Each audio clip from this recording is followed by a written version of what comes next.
জয় শিব শম্ভু। নমস্কার বন্ধুরা, আশা করি সবাই ভালো আছো। আমরা এবছরে 144 বছরের পড়া পূর্ণ স্নান করতে গিয়েছিলাম কুম্ভতে। সেই ভিডিও তোমাদের সাথে একটু শেয়ার করছি, আমাদের এক্সপিরিয়েন্সটা। প্রথমে আমাদের টেন্টটা দেখাই বন্ধুরা, তোমাদের সাথে আমাদের শিবিরটা শেয়ার করছি একটু। এই হলো আমাদের শ্রী মুছে বালে হনুমান মন্দির আশ্রম। আর আমাদের যে বাবা হচ্ছেন ইনি, খুব ভালো মাইক ব্যবহার। আর কালকে গাড়ি ঢুকতে পারছিল না এরিয়াতে, আমাদেরকে উনি ব্যবস্থা করে গাড়ি পাঠিয়ে এতটা এনেছেন, যার জন্য আমাদেরকে হাঁটতে হয়নি। তা না তো সবাই এই এরিয়ায় ঢুকবার জন্য প্রচণ্ড হাঁটতে হচ্ছে। 5-6 কিলোমিটার ধরে হেঁটে তবে এই শিবিরটা পর্যন্ত পৌঁছানো যাচ্ছে। তোমাদের সাথে আমি শিবিরটা এবং আমাদের টেন্ট সেটা একটু শেয়ার করব।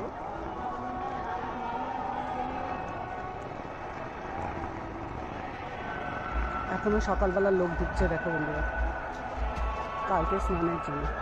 আজকেও স্নান করবে। স্নান তো 2 মাস ধরে চলবে এখনো, শিবরাত্রি পর্যন্ত। এই হচ্ছে শিবির, এর নামই টেন্ট। এরকম প্রচুর। এটা হচ্ছে 16 নম্বর সেক্টর। 16 নম্বর সেক্টরে আমরা আছি।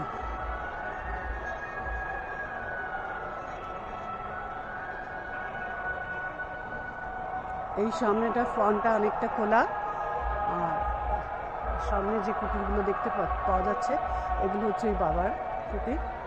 একজন মা আছেন, মহিলা, উনি বাবার সঙ্গেই আছেন।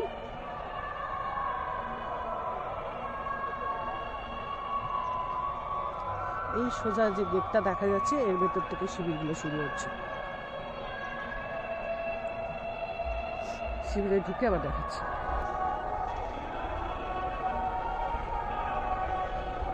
আমার ইচ্ছা ছিল একটু লাইভ করার, কিন্তু এখানে নেটওয়ার্কটা এতটাই খারাপ যে ফেসবুকে লাইভ চালু হলেই আবার বন্ধ হয়ে যাচ্ছে। 1 মিনিটও করতে দিচ্ছে না আর কি, নেটওয়ার্ক এতই খারাপ। এই দেখো, এখানটা হচ্ছে প্রসাদম লেখা আছে, মানে এখানটা হচ্ছে ডিনার হল আমাদের ভাষায়, খাওয়ার জায়গা। আর ওই দিকটাতে কোথাও একটা রান্না হচ্ছে। আর এই হচ্ছে আমাদের টেন্ট শুরু এখান থেকে। এই 33 নম্বর, 32 নম্বর, 35 নম্বর সমস্ত টেন্ট রয়েছে। এইভাবে চলছে। আমাদের টেন্টটা হচ্ছে 6 নম্বরের অপোজিটে। Good morning.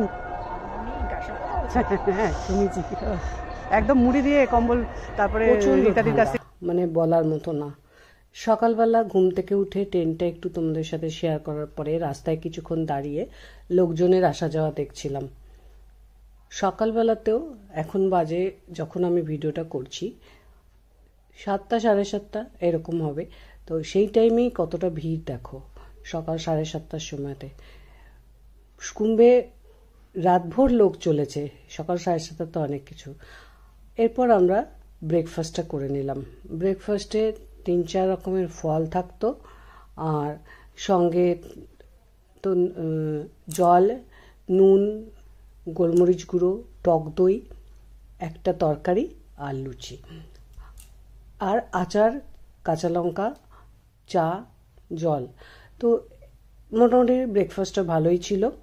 আমরা ব্রেকফাস্ট করে ঠিক করলাম সবাই কি সঙ্গম থেকে ঘুরে আসি। পারলে স্নান করব, না পারলে ফিরে আসব, কিন্তু স্নান করার মতন ব্যবস্থা করে যাব। এবং সবাই আমরা একটা করে ড্রেস পরে আর একটা ড্রেস ব্যাগে করে নিয়ে গেলাম, যে যদি স্নানের সুবিধা হয় সঙ্গমে যেতে পারি তো আমরা স্নান করে নেব। এইভাবে হাঁটতে লাগলাম। আস্তে আস্তে হাঁটতে হাঁটতে প্রচুর লোকের মাঝখানে পড়লাম। দেখেই বোঝা যাচ্ছে যে কতটা ভিড় হবে ঘাটে গিয়ে। তো এগিয়ে চলেছি, এগোতে এগোতে অনেক জনের আখাড়া দেখতে পেলাম, অনেক জনের টেন্ট। সেই টেন্টের মধ্যে দেখো টেন্টগুলো কেমন দূরে দূরে কত টেন্ট। এই জায়গাটাই একটু ফাঁকা ছিল, বাকি কোনো জায়গায় এত ফাঁকা টেন্ট দেখতে পাওয়া যায়নি। এই আমাদের আখড়া থেকে বেরিয়ে কিছুটা গিয়ে এই জায়গাটা পাওয়ার পর তারপর যে কিন্নর আখড়া পড়লো, এখান থেকে আর কোনো গ্যাপিং নেই। পরপর যেমন বাড়ি থাকে মানুষের, সেরকম পরপর আখড়া ছিল। আমরা কিন্নর আখড়ায় ঢুকলাম। কিন্নর আখড়ায় ঢুকে একটু এদিক ওদিক ঘোরার পরে দেখলাম এক জায়গায় বড় একটা লাইন পড়েছে। ঋষিদা খোঁজ নিয়ে আসলেন যে এখানে একজন কিন্নর বসে আশীর্বাদ দিচ্ছেন, একটা করে শিক্ষা আশীর্বাদের হিসাবে দিচ্ছে, তাকে নমস্কার করে পয়সা দিলে। আমরা সবাই মিলে লাইন দিয়ে তার সাথে দেখা করলাম, প্রণাম দিলাম এবং 10 টাকা দিয়ে ওখান থেকে কয়েন একখানা ওরা তুলে দিয়ে দিচ্ছে। এটা নাকি খুব শুভ, বাড়িতে নিয়ে এসে কোথাও রেখে দিলে, স্টোর করে রাখলে উন্নতি হয়। যাই হোক, বিশ্বাসে মিলায় বস্তু, আমরা সেটা নিয়ে আসলাম। তারপরে নিয়ে আবার ওই আখড়া থেকে বেরিয়ে হাঁটা শুরু করলাম। হাঁটতে হাঁটতে জয় শিব শম্ভু ইয়ে দিতে দিতে স্তব গাইতে গাইতে বলতে বলতে এগিয়ে চললাম। আমরা যে কিন্নর আখড়ায় ঢুকেছিলাম ততক্ষণে মানে মনে করে নিতে হবে 20,000 লোক আগে এগিয়ে গেল আমাদের পেছনে যারা ছিল। তারপরে দাঁড়ালাম শ্রীগুরু সংঘ বলে একটা শিবিরে, মহাকুম্ভ শিবিরে। সেখানে ছিল আমাদের প্রিয়তোষদা আর অঙ্কিতাদের চেনা জানা লোক। সেই কারণে ওইখানে ঢুকে প্রণাম দিয়ে সেখানে তাদের সাথে দেখা করতে গেলাম এবং তাদের সাথে একটু দেখা করে ভিডিও ফটো সমস্ত কিছু তুলে আমরা আবার বেরিয়ে চলে আসলাম। আবার 20,000 লোকের পেছনে পড়লাম মনে হয়। যাই হোক, এইভাবে হাঁটতে হাঁটতে আমরা পৌঁছে গেলাম ব্রিজটার কাছে।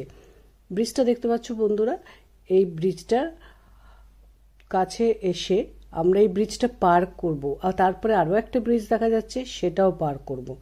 সবই হাঁটতে হাঁটতে এবং ভিড় বাড়তে শুরু করে দিয়েছে।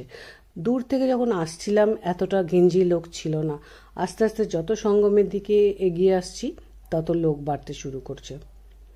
দেখো সঙ্গমের সামনে এসে লোক সংখ্যা প্রচুর লোক। তবে যেহেতু 29 তারিখে স্নান, 28 তারিখে একটু হাঁটা গেছিল, সেই কারণে আমরা এসে সঙ্গমে পৌঁছে দেখলাম নানান দোকানপাট বসেছে, ফুল টুল বিক্রি হচ্ছে। সিঁদুরগুলো ব্যাপারটা বুঝলাম না, এই সিঁদুরগুলো দিয়ে কি করে এত, ওই কপালে মাখে বোধহয়। আমরা একটা পরেছিলাম টিপ পরে। তারপরে এখান থেকে ঘুরতে ঘুরতে খুঁজতে খুঁজতে আমাদের উদ্দেশ্য ছিল বোট খোঁজা। বোট বলতে ওখানে নৌকা চলে, সেই নৌকা খোঁজা। তো খুঁজতে গিয়ে প্রচুর লোকের সাথে ধাক্কা ধাক্কি করে ঘাট পর্যন্ত পৌঁছালাম, দেখলাম ওখানে কোনো নৌকার ব্যবস্থাই নেই। তো ওখানকার পুলিশরাও কেউ কিছু বলতে পারছে না, কোনো লোক তো বলতেই পারছে না, কারণ ওখানে পুলিশগুলোও সব নতুন, অন ডিউটিতে এসেছে, যেমন ভোটের ডিউটি পড়ে সেরকম ডিউটিতে এসেছে, কিছুই এরিয়া চেনে না। সে কারণে তারা কিছু বলতে পারলো না, নিজেদেরই খুঁজে নিতে হলো। দেখতে দেখতে গেস করতে করতে আমরা নিজেরাই এগিয়ে চললাম।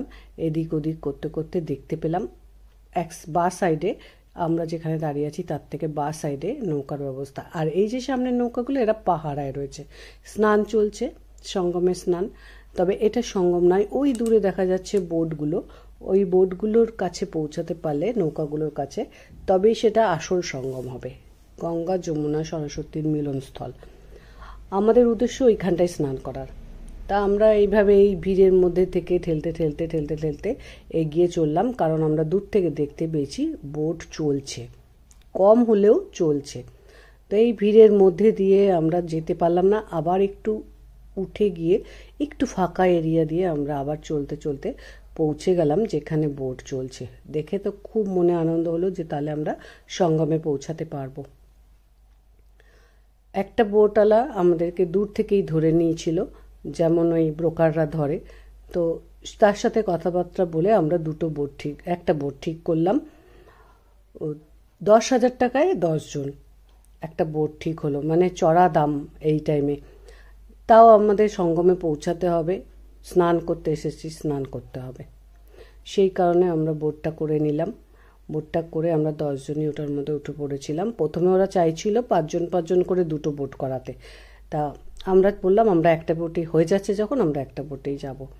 তবে দেখো বন্ধুরা, জলের ডেপথ দেখেছো তো, একদমই নেই। যারা নৌকাটা চালাচ্ছে তারা হেঁটেও চলছে আর স্নান করছে, দেখলেই বুঝতে পারবে কোমর পর্যন্তও জল নয়, কিন্তু এটাই সঙ্গম। এই সঙ্গমে সবাই স্নান করছে, নৌকা করে এসে আমরাও নৌকা করে এগিয়ে চললাম। তারপরে নৌকা গিয়ে দাঁড়ালো একটা বড় নৌকার সামনে। এই নৌকা থেকে আমাদের ও নৌকা পৌঁছাতে হবে এবং ওখান থেকে নেমে জলে স্নান করতে হবে। এটা আমরা আগেও একবার গেছি, দেখেছি। তখন ফাঁকা টাইমে গিয়েছিলাম বলে খুব ভালো লেগেছিল এবং ভালোভাবে স্নান করেছিল। আমি আর আমার বোন করিনি স্নান, কারণ ওর বাচ্চা ছোট ছিল, ও নামতে পারেনি তাকে ছেড়ে, আর আমরা দুজনেই জিন্স পরা ছিলাম। তো ওইখানটায় একদমই ওপেন, জিন্স খুলে চান করার, যারা চুড়িদার জামা কাপড় পরে আসে ঢিলা ঢালা, তাদের পক্ষে খোলা পড়াটা সুবিধা হয়, সেই কারণে আমরা সেই টাইমে চান করতে পারিনি। আর এখন উদ্দেশ্য স্নান, কাজেই আমরা স্নান করবই যেভাবেই হোক, ওই জন্য আমরা সেরকমভাবেই পোশাক পরে এসেছি। তো এবারে আমাদের নৌকাটা থেকে বড় নৌকায় গেলাম, সেখান থেকে নেমে জল, এই যে দেখতে পাচ্ছেন কতটুকুনি, কোমর অবধি, এই কোমর জলে আমরা সবাই স্নান করতে আরম্ভ করলাম। 10টা করে ডুব দিতে হবে, ফেসবুক দেখে গেছি, ফেসবুকে বলেছে 9টা ডুব সবার নামে নামে আর একটা ডুব পেতের নামে। তো সেই কারণে আমি প্রথমে বুঝতে পারিনি ব্যাপারটা, তো যেরকম দেখেছি সেরকম স্নান করে ফেললাম। স্নান করে আমাদের আবার নৌকায় উঠিয়ে নিল, সবাই সঙ্গম থেকে পট কিনে জল তো ভরে নিয়ে আসলাম। সেই জল আনতে যা কষ্ট হয়েছে সে যারা এনেছে তারাই জানে। একটা পট আমার হাজবেন্ড মোটামুটি পুরোটাই এনেছিল, খুব কষ্ট হয়েছে। পরের দিন ওর কাঁধে ঘাড়ে খুব ব্যথা হয়েছিল। তবে সঙ্গমের জল বলো, কি বলতে চাইছিলে? সঙ্গমের স্নান কেমন হলো? সঙ্গমে স্নান করে খুব ভালো লাগছে। যে ভয়টা পেয়েছিলাম সেই ভয়টা আজকে মৌনী অমাবস্যার দিন আমরা স্নানটা করলাম, খুব ভালো স্নান করেছি। সবাই আমরা খুব স্নান করেছি, অনেক সবার নামে নামে ডুব দিয়েছি। সবাই ভালো থাকুক, সবাই নিরোগ থাকুক, সবার সম্পদ সুরক্ষিত থাকুক, সবার ছেলে মেয়ে ভালো হোক, সবাই সুস্থ থাকুক, সবার আগে সবাই সুস্থ থাকুক, সবাই সুস্থ থাকুক, সবাই দীর্ঘজীবী হোক, আমরা যেন ঠিকঠাক মতো বাড়ি যেতে পারি,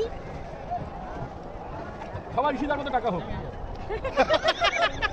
সবাই সবার বক্তব্য পেশ করলো, স্নান করে তাদের কেমন লাগলো, আমি সেগুলো একটু ক্যামেরা বন্দি করলাম। তারপরে নৌকাটা একটু দাঁড় পাওয়ার পরেই ছেলেটা নেমে টানতে আরম্ভ করে দেবো পায়ে হেঁটে। তো চারধারে সকলেই স্নান করছে, নৌকাগুলো এসে এসে একটা গায়ে লেগে যাচ্ছে। আগে যখন আমরা গেছিলাম তখন খুব ডিপ জল ছিল, সেই কারণে অনেক পাখি দেখতে পেয়েছিলাম। এবারে সে পাখিগুলো এখন আর এত ভিড়ে নেই। আমার হাজব্যান্ড কিছুতেই এটা করবে না, আমার খুব শখ বলে আমি করতে এগোলাম। আমরা লেডিসরা সবাই করলাম, সঙ্গে দাদারাও করলো। আমার হাজব্যান্ডকে সেই দেখা দেখি বাধ্য হয়ে করতে হয়েছিল। ভক্ত মানুষ করে ভালো লেগেছিল, কিন্তু নিজে থেকে এগিয়ে এসে করবে না। সবাই মিলে আমরা এই কপালে এটা করেছিলাম, করে সবাই মিলে একটু ভিডিও তুলেছি। তারপরে এগিয়ে গেলাম। দেখতে পাচ্ছ যে এই যে এরা শুয়ে আছে, এদের জন্যই অনেক লোক মারা গেছে, এবং এরা নিজেরাও কজন যে পৃথিবী থেকে চলে গেছে তার কোনো কিছু সীমা নেই। কারণ এরা ভেবেছিল রাত 2-3টের পরে যখন সঙ্গমের যে মৌনী অমাবস্যাটা লাগবে, সেই টাইমে টুক করে সামনে থেকে সামনে স্নান করবে এবং কোনো তাঁবু ভাড়া করবে না। সেইখানে ওরা বিচুলি পেতে চাদর গায়ে দিয়ে, কম্বল মাথায় করে নিয়ে গেছিলো, সেই সব দিয়েই শুয়ে পড়েছিল। পাশে বাথরুম টাথরুম সমস্ত তৈরি করা আছে, সেখানেই সমস্ত কাজ সেরে নিচ্ছে। তো সেই কারণে পরে যখন অন্যরা রাত্রিবেলা এগিয়ে আসছিল, তারা আর এদেরকে বুঝতে পারেনি, এদের ঘাড়ে গিয়ে পড়ায় অনেক বড় অ্যাক্সিডেন্ট হয়েছিল আমাদের। সেই জন্য আমাদের 29 তারিখে স্নান সকালে করতে পারিনি, সেটা তোমাদের সাথে আমি পরে শেয়ার করছি। তারপরে আবার স্নানের পর দেখতে দেখতে আসলাম, নানা জায়গায় নানান লাইন পড়েছে, খাবার দেওয়া হচ্ছে, সব গরিবরা সেখানে খাওয়া দাওয়া করছে। উটেরও ব্যবস্থা ছিল, কিন্তু যেহেতু মৌনী অমাবস্যা একটা বিশাল ভিড়ের সম্ভাবনা, সেই কারণে সবই বন্ধ করে দিয়েছিল। ওখানে বাইকও চলে এবং অটো টোটোও চলে, কিন্তু আমরা গিয়ে ব্যাড লাক, কিছুই পাইনি। আমাদের শুধু পা দুটোই চালাতে হয়েছে। আমাদের 11 নম্বর ইউজ করতে লেগেছে। আমরা 11 নম্বর আমাদের নিজেদের সঙ্গে যেটা ছিল পা, সেই পায়ে হেঁটেই তীর্থ করে এসেছি। গেছি সঙ্গম পর্যন্ত, নৌকায় করে সঙ্গমে পৌঁছে স্নান করে আমরা আবার ফেরত এসেছি। দেখতে পাচ্ছ লোকের ভিড়। আমরা স্নান করার পরেও দিন ছিল বলে বেশ কিছুক্ষণ দাঁড়িয়ে দাঁড়িয়ে দেখছিলাম। আজ এই পর্যন্তই রাখলাম, পরের ভিডিওতে আবার দেখা হবে এবং সবাই ভালো থেকো, সুস্থ থেকো। পরের ভিডিওয়ে 29 তারিখের স্নানটা দেখাবো।